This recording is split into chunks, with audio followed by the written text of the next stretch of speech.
Alors, on va faire une petite expérience de Pavlov, si vous voulez.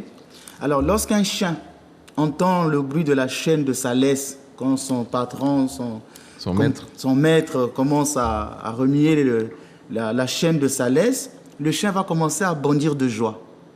Pourquoi? Eh bien, certains chiens s'enfuient. Hein. Il y a certains qui s'enfuient quand ils entendent la laisse. Mais dans mon exemple ici, il va bondir de joie. Pourquoi? Parce que c'est une réaction passionnelle qui est orientée vers deux objets. Réaction passionnelle orientée vers deux objets. Le chien sait que le maître fait cela parce qu'il va bientôt aller se promener. Donc la promenade qu'il estime se faire prochainement. C'est une promenade qui est difficile pour lui parce qu'il ne peut pas sortir, il ne peut pas ouvrir la porte. Mais c'est une promenade qui lui sera possible. Donc c'est cette joie de la promenade qu'il voit arriver. Et puis il y a son maître qui a le pouvoir de rendre cette promesse possible.